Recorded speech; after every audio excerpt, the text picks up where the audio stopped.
eu quero, nesse momento, chamar o doutor Rafael Câmara, ele que é médico, relator da resolução número 2378 de 2024 do Conselho Federal de Medicina, ele que também foi secretário nacional da Assistência Básica do Brasil no Ministério da Saúde do governo anterior, que vai fazer aqui uma explanação também com visual, né, com apresentação aqui de peças aqui que nós vamos assistir agora. Então, com a palavra, doutor Rafael Câmara. Muito obrigado pela sua presença, doutor.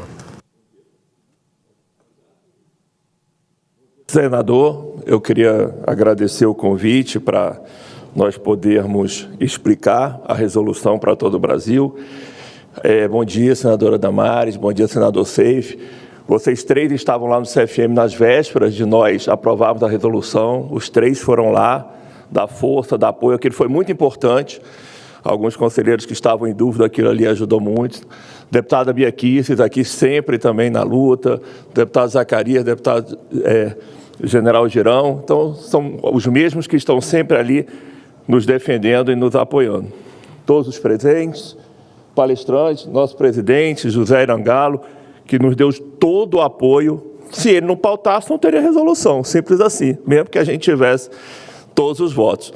Assim como a Rosilânia, responsável pelo setor, representando todas as conselheiras, que é uma coisa que dizem, são homens decidindo por mulheres. O Conselho Federal representa todos os médicos e médicas do Brasil, eleito, única instituição eleita por todos os médicos, a única instituição que tem legitimidade para falar por todos os médicos, porque a gente vê várias instituições que só representam a elas, dizendo que falam pelos médicos, mas só falam por elas, e o Conselho Federal de Medicina fala por todos os médicos.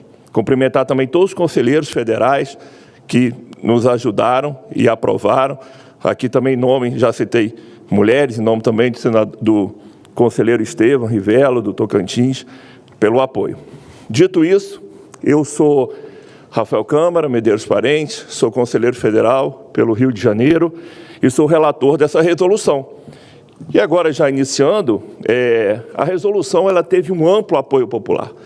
Quando ela saiu, inclusive, a mídia e os movimentos a favor do aborto, eles não estavam sabendo como bater na resolução, porque ninguém no Brasil é a favor de matar bebês de 8, 9 meses. Na verdade, a confusão acabou acontecendo quando o ministro Alexandre de Moraes, do Supremo Tribunal Federal, sem nos ouvir, nós sequer tínhamos advogados constituídos nos autos, e imediatamente suspendeu a resolução, e como a doutora Lenise falou, alegou urgência, mas que urgência que tinha? Urgência de matar bebês de 8, 9 meses. E aí foi essa suspensão que causou essa confusão toda. E o parlamento, qual foi o argumento que o ministro Alexandre de Moraes utilizou? Somente um, que o Conselho Federal de Medicina não tinha legitimidade para fazer uma resolução para o qual a lei de 1957 nos dá legitimidade. Tanto que imediatamente o ministro André Mendonça deu voto contrário, dizendo exatamente o óbvio. E aí causou, e aí o que ele falou? Parlamento, é de vocês. O que o parlamento fez? Se somos nós, vamos fazer. E aí veio o PL 1904, que está sendo discutido. Realmente tem algumas questões que devem ser feitas, essa questão dos 20 anos é excessiva, mas eu estou dando minha opinião como pessoa, né? Mas qual é a forma de se pacificar disso nesse momento e o PL poder ser discutido com calma? O ministro Alexandre de Moraes, monocraticamente, assim como ele suspendeu, ele pode voltar a valer para todo mundo poder discutir com calma, depois no plenário físico do Supremo, e o parlamento discutir com calma o PL 1904. Dito isso, então, eu sou médico, ginecologista obstetra, sou um técnico, diferente do que a mídia fala, que na verdade nós não somos técnicos, somos especialistas, mestrado, doutorado em ginecologia, então estou falando aqui de uma área que eu conheço e que sempre militei e pesquisei. Bom, então, de forma breve aqui, fazer um preâmbulo. O aborto legal, eu não preciso explicar muito, ele já é previsto em 3 situações no Brasil, quando é a derivada de estupro, quando é para salvar a vida da gestante. Aqui esse é um ponto muito importante, eu vou sempre dar alguns pontos que eu acho que é importante no PL ficar claro. não pode haver dúvidas que quando for para salvar a vida de uma mulher, o médico ele não pode ter medo de acontecer alguma coisa com ele. Eu falo isso como obstetra. A vida da mulher é prioridade máxima em qualquer situação. E em caso de anencefalia, pelo Supremo Tribunal Federal, como foi falado. E muita gente pergunta, mas por que vocês colocaram só no caso de estupro? Eu vou aqui explicar. Porque quando é para salvar a vida da mulher, não se mata o bebê. Se salva a vida, se antecipa a gravidez e pronto. E nos casos de anencefalia, eu sou contra, Rafael é pessoa física, mas a lei permite. Por que não se faz? Porque para quem faz, o bebê já vai morrer depois. Então, eles não fazem isso. Então, a sistolia fetal, ela somente é feita nos casos de estupro. Então, só para explicar tecnicamente o porquê que foi somente nesse caso que nós colocamos. Bom, então aqui, o que é a sistolia fetal? Esse é o grande ponto, parlamentares, que vocês precisam explicar para o Brasil. Porque o que a mídia faz, ontem são cenas de terror. Ontem o Fantástico conseguiu fazer uma reportagem de uns 20 minutos, ouvindo um médico que toda hora falava mal da nossa resolução, não nos ouviu em nem um segundo e falava mal também da nossa resolução. A mídia ela tem feito isso nas últimas semanas, nos últimos meses. Detona o Conselho Federal de Medicina, detona a resolução e não nos dá voz. Por isso que é tão importante aqui esse momento. Então, o que é a sistolia fetal? É um ato médico. Por que eu digo que é um ato médico? Porque cabe ao Conselho Federal de Medicina, pela lei de 1957, definir o que é ato médico. E o que o CFM pode ou não, o que o médico pode ou não fazer. Somos nós que somos legitimados para isso. Eu não falo eu, nem o doutor Irã. A plenária do Conselho Federal, a resolução deixou de ser minha como relator no momento que foi aprovada. Ela não é mais do Rafael, ela é do Conselho Federal e todos os médicos do Brasil são obrigados a cumprir. Então, somos nós que dizemos, feito antes do procedimento de interrupção da gravidez. Aqui é um outro ponto, que eu vou explicar um pouquinho depois, mas é que no direito penal, aborto é até antes de nascer. E para a obstetrícia, aborto é até 20, 22 semanas. E aí vem a pergunta, por que 22 semanas? Esse número cabalístico? Não, esse número é técnico. É porque a partir de 22 semanas você tem viabilidade fetal.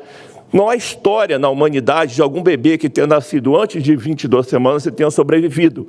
Então, a partir de 22, o bebê tem uma chance de nascer. Então, é só a partir daí que é feita a sistolia. Qual a lógica e qual o sentido de você matar um bebê 1 minuto antes de o retirar, que é a antecipação de parto? Nenhum. E eu vou explicar isso depois. Nada além da maldade. Não há nenhuma justificativa para isso. É realizado nos casos de aborto oriundo de estupro, como eu já expliquei, e é induzido por administração de drogas no feto, que podem ser várias, como o próprio deputado Calil já mostrou.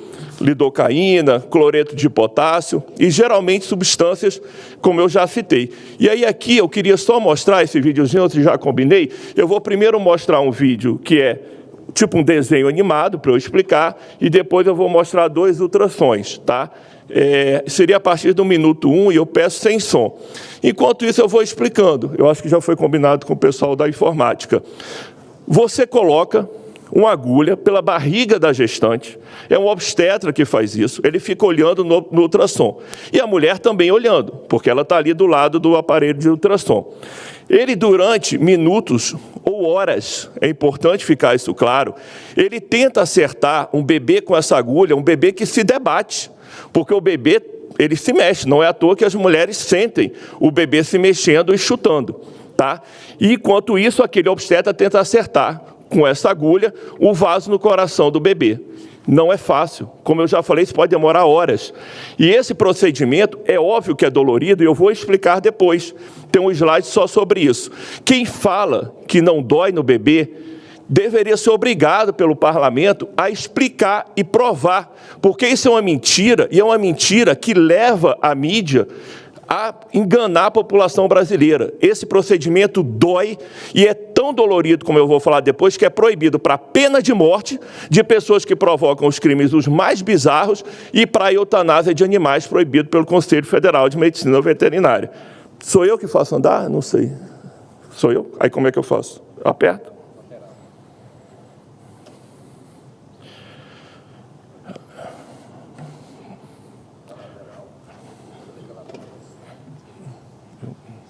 Que eu apertei já. Questão técnica aí, é só ajustando. para passar a imagem aí. Bom, mas se não passar... Não, mas vai passar. Vai, né? É importante que as pessoas tomem conhecimento da verdade. Aqui, não apenas o Conselho Federal de Medicina, mas todas as entidades têm voz. Tem voz, porque esse é um assunto de interesse da sociedade.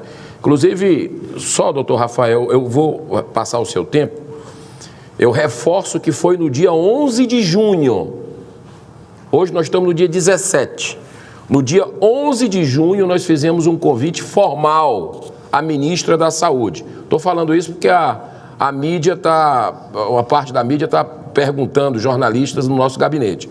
11 de junho foi convidado formalmente a ministra da Saúde, Nízia Trindade, para esse evento. Foi a primeira convidada, foi logo no início, né, para debater esse assunto aqui. Agora um detalhe, nós recebemos uma negativa dela, inclusive para envio de um representante. Nós recebemos uma negativa da ministra, inclusive para o envio de um representante do Ministério, qualquer pessoa técnica. Outra convidada foi a doutora Maria Celeste, presidente da FEBRASGO e chefe do serviço do Hospital Universitário. Só que nesse caso, a gente compreende que ela não pôde vir, porque foi realmente convidado nesse final de semana, né? Então foi em cima da hora mesmo. Mas, eu repito, quem quiser participar, que tenha uma ideia divergente, entra em contato aqui com a mesa do Senado Federal, nós estamos aqui agora presidindo, que a gente coloca o link para que participe ou que possa vir aqui falar na tribuna. Nós queremos justamente debater para tirar debaixo do tapete, para que se possa todo mundo ver as ideias e fazer o seu julgamento correto, sem fake news, julgamento justo, correto, que as pessoas possam tirar suas próprias conclusões sobre a sistolia fetal. Com a palavra, eu vou devolver todo o seu tempo, doutor Rafael Câmara, que é médico e é relator da resolução número 2378 do Conselho Federal de Medicina, essa que proíbe a sistolia fetal. Senador, então, obrigado. É importante, aqui é só um desenho para depois entenderem no ultrassom. Aí pode andar, o médico primeiro ele faz essa agulha, ele injeta, como o doutor Calil mostrou, a substância, que podem ser várias, todas elas provocam parada cardíaca imediata e uma dor excruciante, tá? E aí esse líquido, o médico, ele vai exatamente isso é um desenho animado, tá? Mas é exatamente isso, o bebê se movimentando, e ele vai no coração, aí colocou no líquido amniótico, mas na verdade ele tem que acertar o vaso no coração, e tá bom, eu vou aqui então passar para o próximo, porque aí no próximo, aí, esse daqui, se puder passar direto para o minuto 1.24, isso é um ultrassom, tá? Um ultrassom 2D, eu não quis trazer um 3D, porque a ideia aqui não é chocar ninguém, mas mostrar como é feito.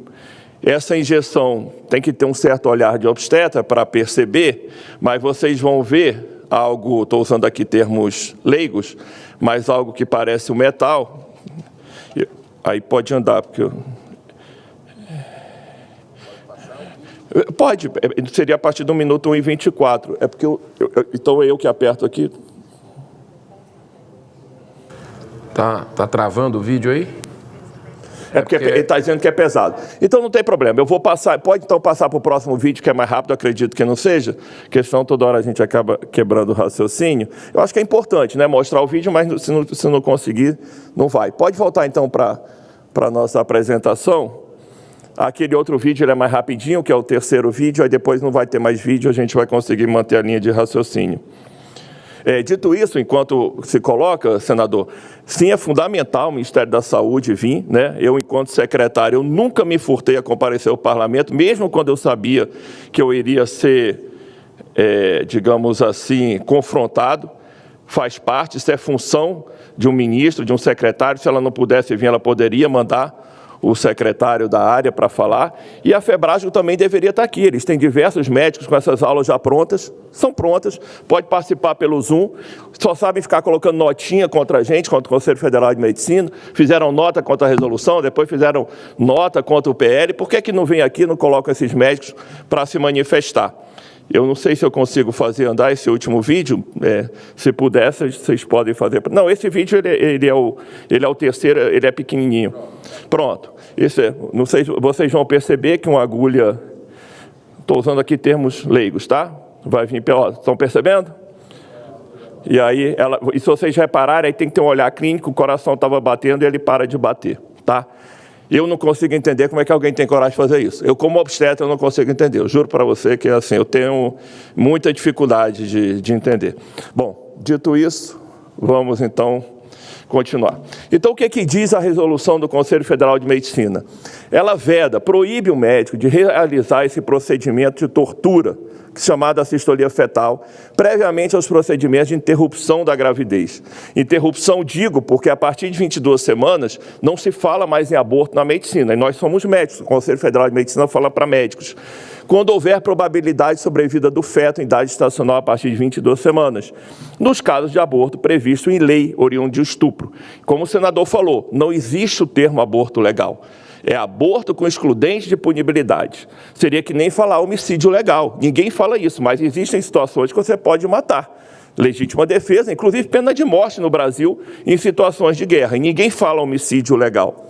Então, muitos pró-vidas acabam falando aborto legal, mas não deveriam falar. E quando eu coloquei que todo aborto era crime enquanto secretário, o Brasil parou. Mas todo aborto é crime, só que alguns crimes não são puníveis pela lei. Considerando que a partir da 22ª semana gestacional há viabilidade da vida extrauterina do nascituro, como já estabelecido pela embriologia, como o Dr. Calil falou, a realização da assistolia fetal a partir dessa idade não tem previsão legal, é antiética e vedada ao médico. Então, o que o Conselho Federal de Medicina fez? Ele decidiu que não é ético esse procedimento. Por quê? Porque a gente sopesou dois valores. O valor da vida de um bebê de 7, 8, 9 meses, com a única vantagem, entre aspas, que dizem que a assistolia fetal tem, que qual é? A mãe não ouviu o choro do bebê. Eu não estou diminuindo isso, mas a gente tem que ponderar com tirar a vida de um bebê de 8, 9 meses. E a plenária do CFM, após exaustivos debates, tão exaustivos que chegou um momento que eu já estava desistindo, os conselheiros sabem disso, eu falei, gente, eu não tenho mais estrutura para isso, aprovou a resolução. Então, quem diz que tem a ver com a questão que a ministra Anísia revogou, nota técnica que eu fiz, e que menos de 24 horas depois voltou atrás pela pressão popular, na verdade, a nota técnica dizia exatamente isso, que não se deve realizar aborto a partir de 22 semanas. Só que eu não inventei isso. Isso, na verdade, surgiu no manual do PT em 2014. Eu simplesmente copiei o que estava escrito no manual do PT de 2014. Então, eu não inovei nada. E concordo, inclusive, com esse manual que foi feito. Bom, então, aqui está a resolução do Conselho Federal de Medicina Veterinária de 2000. Doutor Rafael, desculpa eu incomodar, eu vou pedir à equipe competente da TV Senado que, na hora que ele estiver passando os documentos, que coloque na tela. Nós estamos recebendo aqui dezenas de mensagens ao vivo, no meu WhatsApp aqui, pessoas estão acompanhando, dizendo que aquele vídeo que o senhor mostrou não passou. O vídeo que o senhor passou não passou para as pessoas. Então,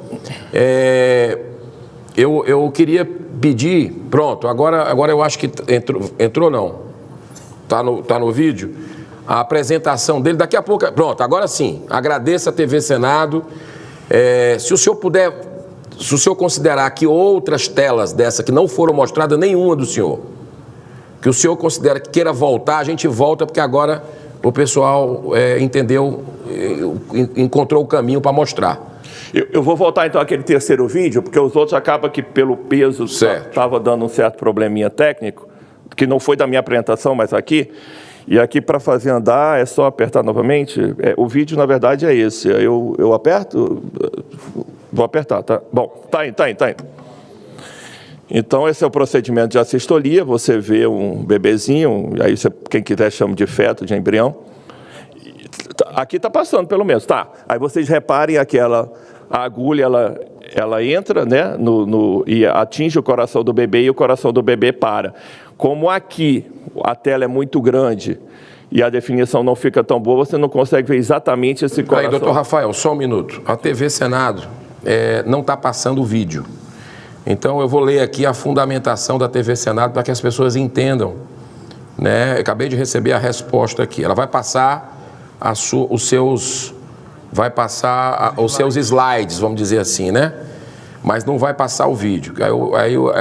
A fundamentação é o seguinte: o primeiro motivo é o manual de classificação indicativa emitido pelo Ministério da Justiça. Conforme a instrução legal, não é permitido mostrar cenas de exposição de cadáver, de lesão corporal e morte para exibição nesse horário, sob pena de responsabilização da emissora que está transmitindo ao vivo. Isso incluiria o feto morrendo. Eu faço aqui uma criança morrendo na mão do profissional. Bem, ali é ultrassom, a imagem do ultrassom. Né? O senador Marcos Rogério está pedindo a palavra, já vou passar para ele, só para concluir aqui a resposta da TV Senado. As cenas de bebê também não podem ser mostradas, porque fere o artigo 17 do Estatuto da Criança e do Adolescente. Aí vem aqui o ECA, artigo 17. O direito ao respeito consiste na inviolabilidade da integridade física, psíquica e moral da criança e do adolescente, abrangendo a preservação da imagem, da identidade, da autonomia, dos valores, ideias e crenças dos espaços e objetos pessoais. No caso, violaríamos a preservação da imagem, pois o bebê poderia ser identificado. Vou repetir. No caso, violaríamos a preservação da imagem, pois o bebê poderia ser identificado. Caso eles insistam no vídeo, não poderemos mostrar na TV sob pena de responsabilização. Para umas coisas é bebê, é criança, para outras não é. É a relativização da vida. Não pode mostrar, mas pode matar. Então, as máscaras aí... Vamos lá, doutor, o nosso querido senador Marcos Rogério está pedindo a palavra, eu vou lhe repor seu tempo.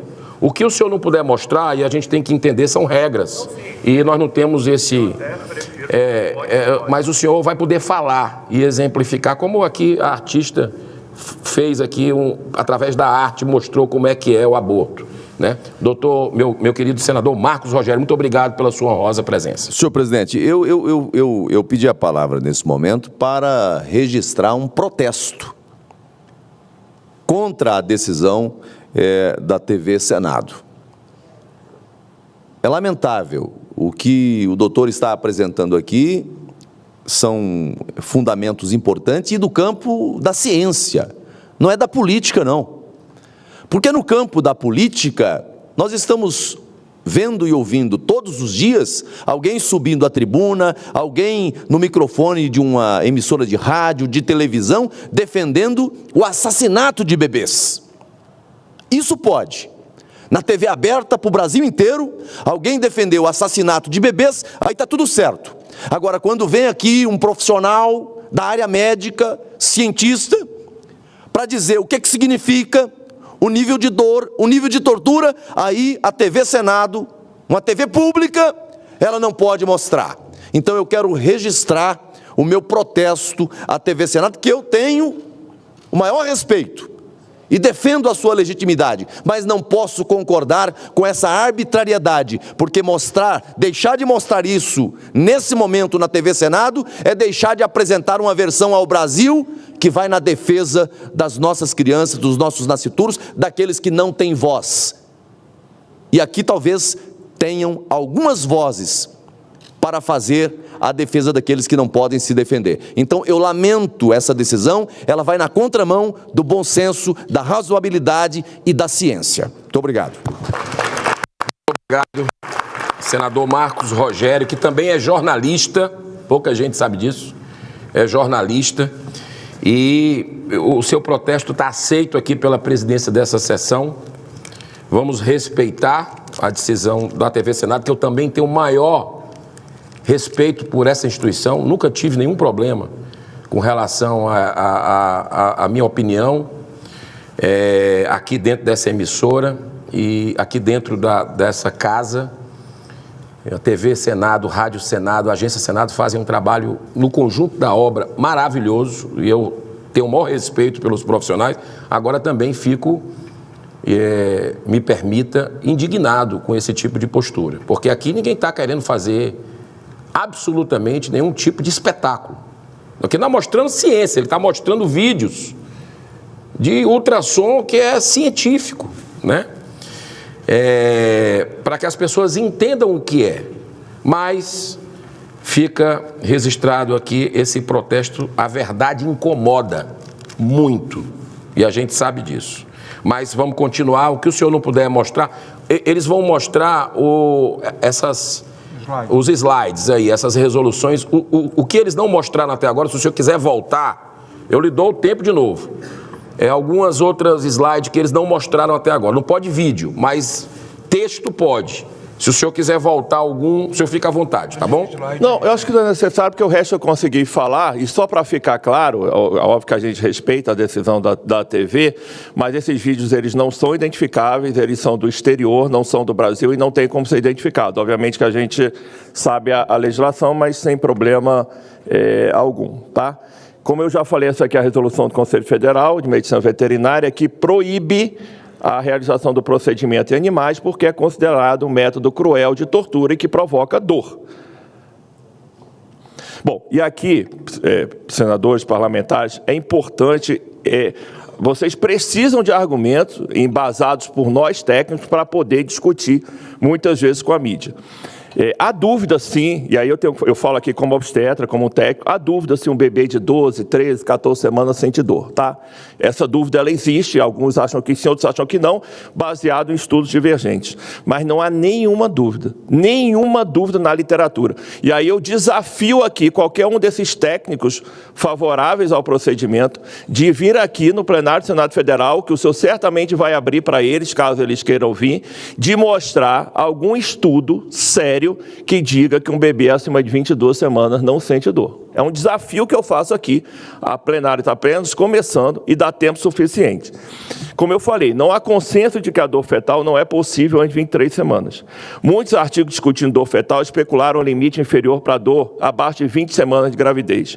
Vários artigos já foram publicados sugerindo que a necessidade do córtex para a experiência de dor pode ter sido exagerada. Um estudo, por exemplo, demonstrou experiência contínua de dor em um paciente com extenso dano nas regiões corticais, geralmente consideradas necessárias para a experiência de dor. Com 12 semanas de gravidez, ocorrem as primeiras projeções do tálamo para a subplaca cortical, que é fundamental para sentir dor, o que poderia regredir ainda mais a idade estacional para a sensação de dor por parte do feto, mas isso ainda não é definitivo. Eu coloco ali embaixo as referências. É um tema ainda estudo e dificilmente se terá uma resposta definitiva brevemente. Aí agora eu vou falar. Bom, mas quando há, com 22, 23 semanas, os estudos, não há nenhuma divergência em relação a isso.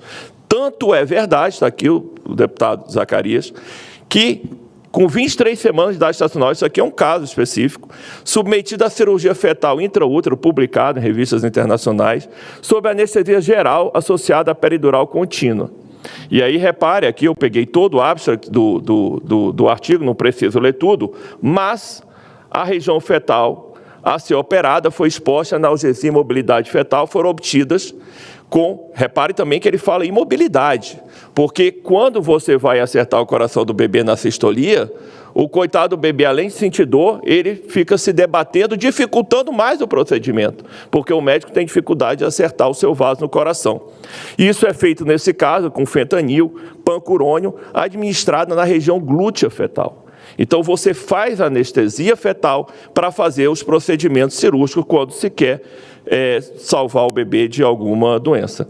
Estudos têm demonstrado que a manipulação cirúrgica de fetos não anestesiados resulta em estimulação do sistema nervoso autônomo, com repercussões na frequência cardíaca, aumento dos níveis hormonais... Só um minuto, doutor Rafael. Essa imagem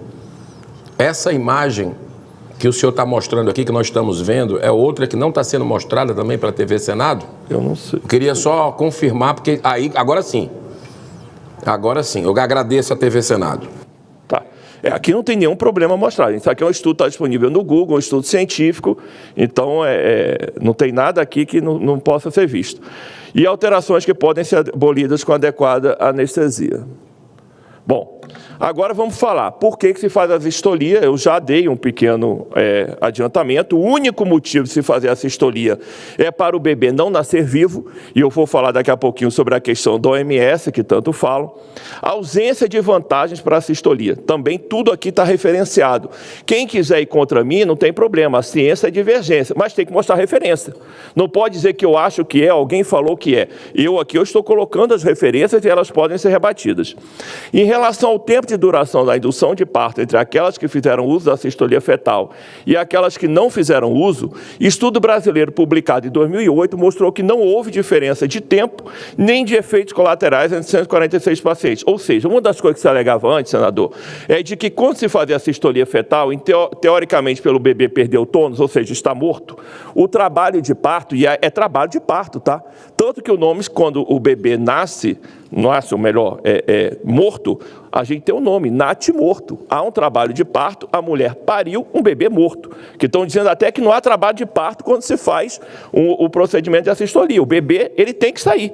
E ele vai sair ou por cesariana ou por via vaginal. Outro estudo sul-africano, publicado em 2019, bem mais recente, com cerca de 150 mulheres, apresentou resultado semelhante. Está aí as referências para quem quiser confrontar. Pelo contrário, e aí, aqui, a sistolia ela pode ser danosa. Como eu já falei, o único suposto benefício da sistolia é a mãe não ouvir o choro do bebê. Traumas psiquiátricos, nada disso também tem comprovação científica, não há estudos nesse sentido. Pelo contrário, a gente inclusive vê, e algumas coisas mostram que a mulher que provoca o aborto, que solicitou o aborto, seja de forma legal ou ilegal, depois ela pode ter problemas. Eu, como obstetra, já atendi diversas. Lembro de uma recente que eu estava atendendo, não tem nada a ver, ela já tinha uns 50, 60 anos, e eu nem perguntei, eu nem pergunto isso, por algum motivo entrou na questão do aborto, e ela virou para mim e falou, eu estou vendo a minha filhinha aí do seu lado. Eu, na hora, tomei um certo susto. Ela está com 12 anos, está aí do seu lado. Na verdade, obviamente, que eu entendi que aquilo ali é um trauma que ela traz e o cérebro dela fica trazendo aquelas projeções, mostrando o quanto que isso tem repercussão por toda a vida.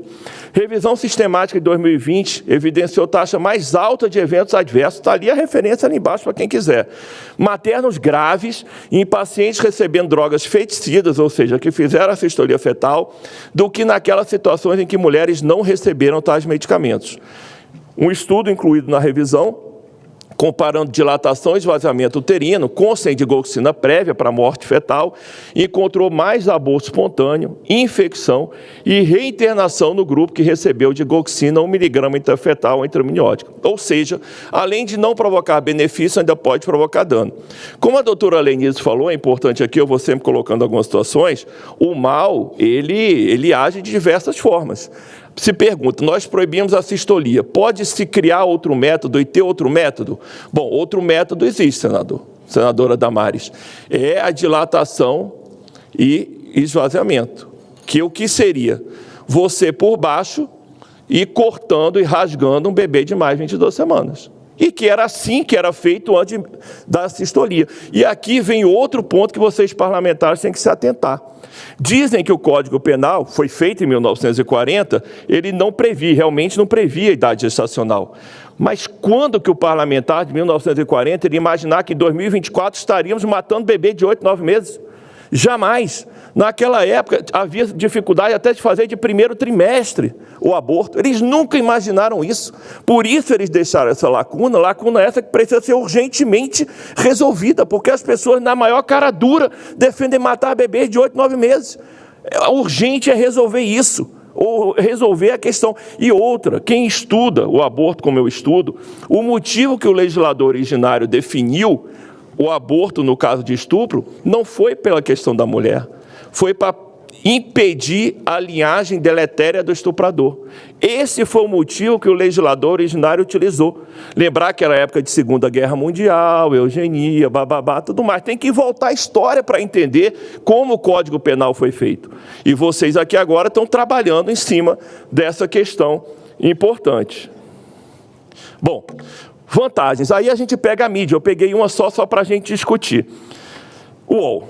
Bom, UOL, repito. A sistolia fetal é indicada pela OMS, Organização Mundial de Saúde. A entidade recomenda a técnica porque ela evita que o feto seja retirado do útero ainda com sinais vitais. Não há nenhum pudor em dizer qual é o motivo. É isso mesmo, eu concordo. O UOL, pela primeira vez, a gente concorda.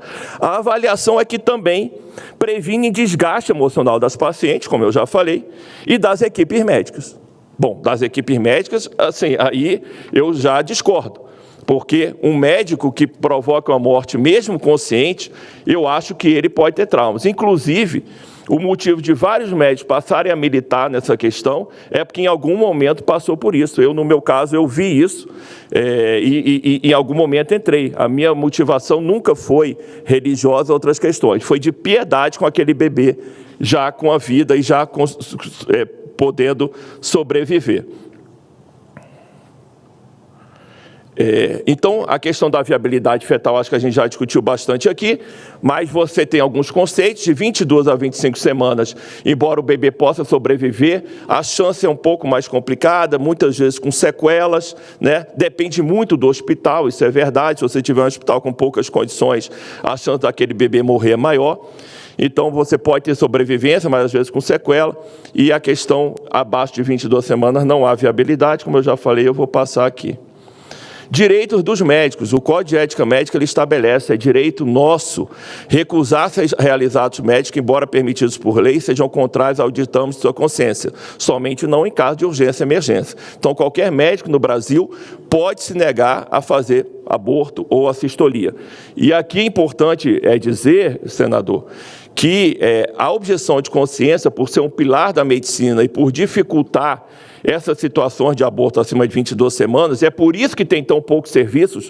Na verdade, o motivo de ter tão poucos serviços, eu não vou culpar os gestores, não. Nesse caso, eles não têm culpa, não. É porque é muito difícil você encontrar um obstetra que se digne a matar um bebê de 8, 9 meses. Por isso que tem tão pouco serviço no Brasil. A maioria dos obstetras é contra matar bebê, é contra, inclusive, o aborto em qualquer situação. Então, é difícil você encontrar. Mas no aborto de primeiro trimestre, você encontra mais pessoas. Que, inclusive, qualquer maternidade do Brasil pode ser. Essa questão de centro de aborto legal, isso não tem o menor sentido, porque qualquer maternidade pode fazer.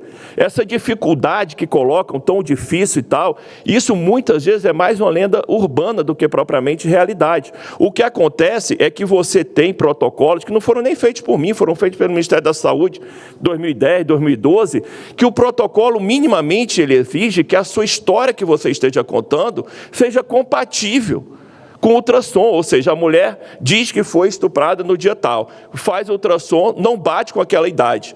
É por isso que muitas vezes o aborto não é feito. E lamentavelmente em algumas situações se faz, mesmo com isso, e a gente tem relatos disso, e isso vocês precisam investigar, precisam, porque realmente no Brasil hoje, com a não obrigatoriedade do boletim de ocorrência, e lembrar que isso era obrigatório no passado, em algum momento deixou de ser obrigatório, e aí vem a nossa portaria, que eu fiz junto com o ministro Pazuello, na época de secretário, que a gente obrigou a notificar o estupro exatamente para não acontecer isso. A pessoa estupra, a criança engravida, o cara volta para casa, estupra de novo, engravida de novo, e assim vai. Uma história recente, que eu não vou nem citar o nome aqui, mas que saiu na mídia, ela foi estuprada uma vez, teve o bebê, foi estuprada a segunda vez. Além de tortura, o criminoso, e sabe lá mais quem mais está estuprando. E essa portaria foi a primeira coisa que a ministra fez, revogou. E aí vem querer colocar na nossa conta defender estuprador. Pelo contrário, a gente é a favor de prender estuprador.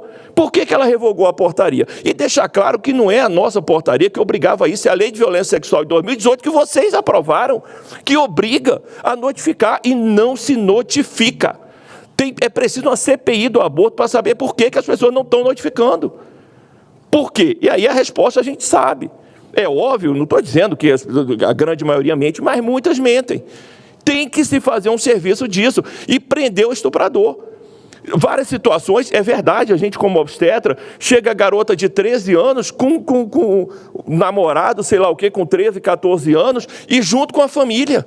Essa família também tem que ser investigada, de permitir uma situação dessa e todo mundo ali não pode. Me taxaram do secretário contra a gravidez, o secretário, a ministra Damares está aqui, a favor da abstinência sexual, para debochar de mim, sim, a favor da abstinência sexual para criança e adolescente, não para adulto. Adulto faz o que quiser. Criança e adolescente não tem que ter relação sexual, coisa nenhuma. E aí termina nisso, engravida e depois tem que se matar um bebê de uma criança, uma situação completamente absurda. Tem que investigar os pais dessa criança por muitas vezes serem coniventes. Chegam fazendo pré-natal com a criança, pedindo para não denunciar, porque o pai é consensual. Que consensual o quê? Com abaixo de 14 anos, abaixo de 14 anos é estupro. Não tem conversa. Então, quem vive da obstetrícia sabe que isso é verdade, que é o dia a dia. Passar.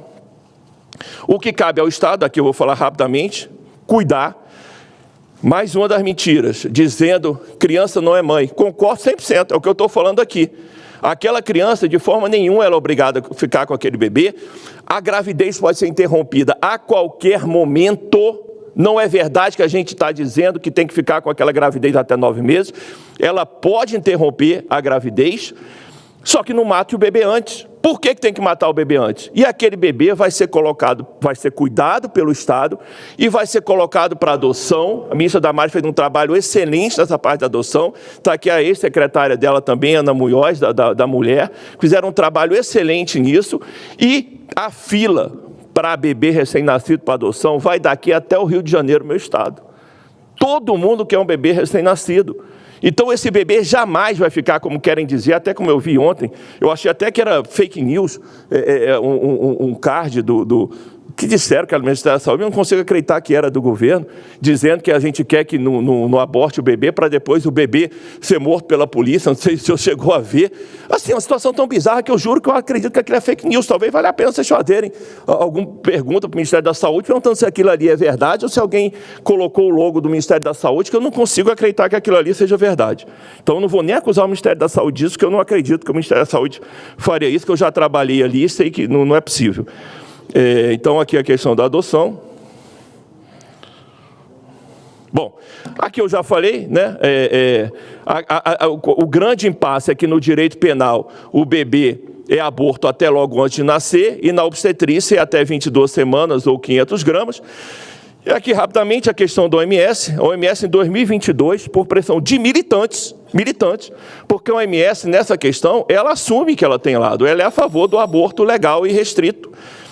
Criou o aborto induzido, que é o aborto em que o médico quer matar o bebê independente de idade gestacional. Na verdade, as definições de aborto continuam valendo, mas o OMS diz que você, no caso do médico querer matar, o termo aborto induzido, e a mídia fica usando isso o tempo inteiro para dizer que o OMS falou. A OMS, eu sou médico, técnico, concordo 99% do que a OMS fala, mas muitas vezes a OMS pode falar, não é certo. Vou dar aqui um exemplo, tem várias mulheres aqui. A OMS, por exemplo, diz que no pré-natal de baixo risco, você não deve fazer nem ultrassom. Eu pergunto para todas as mulheres aqui que tiveram a gravidez de baixo risco, se alguma não fez um ultrassom. Eu tenho certeza que a resposta é não. Inclusive, provavelmente fizeram vários ultrassons. Só para dar um pequeno exemplo dessa situação, tá? Já falei que em 1940 não existia a sistolia fetal, ou seja, como podem dizer que é um direito, algo que quando o legislador originário fez, nem sequer existia. O primeiro ultrassom no Brasil foi em 1973. A sistolia no Brasil só foi começada a fazer a partir da década de 80. Eu já falei aqui da questão da definição pela OMS do aborto induzido, eu não vou repetir, mas é esse que o médico ele quer provocar a morte do bebê. Já está terminando. Então, meu penúltimo slide, a posição do CFM. Já foi falado, o presidente Irangalo fala pelo Conselho Federal, eu vim aqui também pelo Conselho para explicar a resolução. O CFM não tem poder de se opor aos casos de aborto com excludente de punibilidade. Cabe ao parlamento fazer isso. O que o CFM faz é vedar ao médico a realização do procedimento de assistolia fetal, ato médico que ocasiona o feticídio, previamente aos procedimentos de interrupção da gravidez, nos casos de aborto previsto em lei, ou seja, feto oriundo de estupro, quando houver probabilidade de sobrevida do feto em idade gestacional acima de 22 semanas. Aqui um breve esse aqui é o último que eu falo pelo CFM, uma breve histórico. 18 de abril a Justiça Federal suspendeu a resolução, mas logo depois o desembargador Cândido, do 4º RF, sustou e aí voltou a valer. E no dia 17 de maio, o ministro Alexandre de Moraes suspendeu novamente essa resolução, que agora está suspensa. Teve o voto no plenário virtual, o ministro André Mendonça votou contra, estava 1-1. O ministro Nunes Marques pediu destaque, vai para o plenário físico, sem data, e provavelmente ainda com amplo debate, e a gente não tem data nenhuma para isso. Enquanto isso, lamentavelmente, os bebês eles podem continuar a serem mortos por essa técnica cruel. Teve o PL, quando eu fiz essa aula ainda não tinha o PL, esse último PL, mas já tinha o PL da deputada federal Clarissa Tessio, que era mais ou menos copia e cola da resolução, que a gente considerava, obviamente, como Conselho Federal, um excelente PL, porque era a nossa resolução, e aí agora entrou essa discussão do PL 1904, que tem algumas questões, que eu já falei algumas aqui, né? Mas acho que é importante ficar muito claro que o médico que for salvar a vida da mulher, ele não é para ter medo de salvar a vida da mulher. Eu acho que esse é o grande desejo. Nós não podemos permitir que o médico tenha medo, ou seja, de alguma forma amedrontado em salvar a vida de uma mulher, que a gente jamais poderia permitir isso. Aqui, esse eu coloquei recentemente, é o último slide. O outro eu vou só falar uma coisa. Ainda não tinha visto a matéria do Fantástico quando eu vi essa aula, foi algo tétrico. Aliás, senador, também algo tétrico foi a fala do comentarista da Globo News, como é que é o nome? Otávio Guedes. Aquilo ali, não é possível que aquilo ali, a Globo News, em algum momento, não retifique, não reitere, não peça, não pedir desculpas. Foi ali que começou, pelo menos de forma grande, os apelidos que deram para o projeto de lei: PL do estuprador, PL da gravidez infantil. Ele chegou ao cúmulo de dizer que o cara iria estuprar uma mulher, para a mulher ficar presa mais tempo do que o estuprador, para depois ele pedir a guarda da mulher e continuar estuprando a mulher. Nem continuar estuprando a criança com a mulher presa na cadeia. Nem com muita criatividade do mal, um roteirista conseguiria fazer uma história tão alucinada quanto essa, falando numa emissora como a Globo, para todo mundo, e ali pegou esse apelido de PL do estuprador, vindo de gente que não quer a notificação do estupro, e PL da gravidez infantil. Lembrar que a gente, na nossa gestão, eu era o secretário de tutela, junto com a ministra Damares, no ministério dela, nós trouxemos as menores taxas de gravidez infantil da história do Brasil.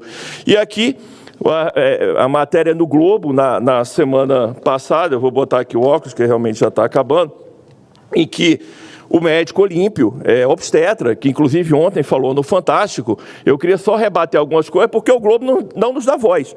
É impressionante como o Globo, ele ouve dezenas de pessoas sobre a nossa resolução, mas não ouve o CFM nem o relator da resolução.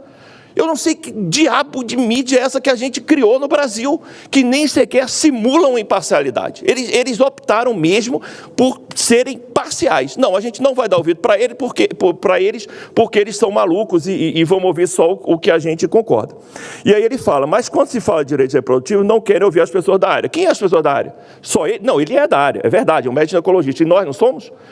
Ele não tem legitimidade para falar pelos médicos. Nós temos, nós somos o Conselho Federal de Medicina. Trabalham com seus dogmas, sem evidências científicas. Por que ele não vem aqui agora? Eu tenho certeza que, se ele quiser participar de uma reunião do Zoom agora, o senhor vai dar voz para ele. Pergunte quais são as evidências científicas que ele tem para justificar a sistolia. E, como sempre, cita a OMS. Foge do que deveria ser uma democracia laica, sempre nos colocando como fanáticos religiosos. Eu aqui, em algum momento, eu falei algum argumento religioso que seja? Nenhum, já estou terminando. Ali ele deixa claro que o único objetivo é realmente evitar que o feto com 20 semanas nasça vivo. Se nascer vivo, isso causa muito sofrimento. Sofrimento para quem, doutor? Sofrimento, não sei, porque para o bebê é a morte, é a pena de morte. Vai para cuidados paliativos, fica na UTI, vive pouco tempo. Ele está dizendo que todos morrem, o que não é verdade. Nós temos diversas situações de bebês que sobreviveram e estão muito bem. Não é justo uma mulher sair da maternidade com feto que ela não quer. Ela não vai sair se ela não quiser. Ela pode colocar para adoção. que vai ter um custo para o resto da vida. Os estudos mostram que é indolor para o feto. Eu acabei de provar que é doloroso para o feto. Ele tem que mostrar que estudos são esses que mostram que é indolor para o feto. Com o feto morto, se induz ao aborto, será expulso via vaginal. Não é um parto. É um parto, sim. É um parto de um feto morto. Outra mentira é que esse procedimento é feito com 8 ou 9 meses. Não, não é mentira, não. Tanto que eles mesmos argumentam que não há limite para se matar o bebê. Então, ele pode ser feito com 8 ou 9 meses. E, por último, muitos médicos negam ajuda, enrolam, passam informações erradas, ou seja, presidente Nagalo, ele de uma forma geral está falando que os médicos do Brasil negam ajuda, enrolam, passam informações erradas, usam a objeção de consciência de forma antiética, porque está no Código Médico, ela não pode causar danos ao paciente. O médico pode fazer objeção de consciência em caso de aborto, é um direito dele. E por último aqui, realmente o último, mostrar que uma gestão, e aqui eu estou falando por mim, não estou falando pelo CFM, uma gestão que preza, deputada Bia Kicis, pelo cuidado com a mulher, com a saúde materna e infantil, que coloca os recursos nela, como a senhora viu, e que não fica propagando o aborto, é capaz de provocar excelentes resultados. Mesmo depois da pandemia, que provocou o maior número de morte materna, porque o vírus da Covid tinha uma predileção especial por gestantes, nós conseguimos, de um ano para o outro, senador Girão, a menor taxa de mortalidade materna da história dos 524 anos do Brasil. Pela primeira vez, senadora Damares, que fez parte desse governo, nós conseguimos um valor abaixo de 58, 57,7 mortes em 100 mil nascidos vivos. Eu não vi isso aparecer em nenhuma mídia. Os nossos próprios senadores e deputados que fizeram parte do nosso governo, isso sim tem aceitação total da população. Diferente de alguns temas que dividem, como, por exemplo, armas e tudo mais, ninguém é contra uma boa assistência materna infantil que salve mulheres. E nós conseguimos isso, a menor taxa de mortalidade materna da história do Brasil. Então, dito isso, eu agradeço muito aqui a oportunidade e me coloco à disposição para qualquer esclarecimento. Obrigado. Muitíssimo obrigado, doutor Rafael Câmara. Agora uma pergunta, doutor Rafael. Quanto tempo durou esse debate dentro do Conselho Federal de Medicina? O senhor pode rapidamente me dizer quanto tempo durou e por quantos votos foi aprovado? Porque o Conselho Federal de Medicina representa ali 600 mil médicos, mais de 600 mil médicos. Só que tem os delegados, né, que vão, tem os votos dos estados e tal. Foi por ampla maioria, foi apertado.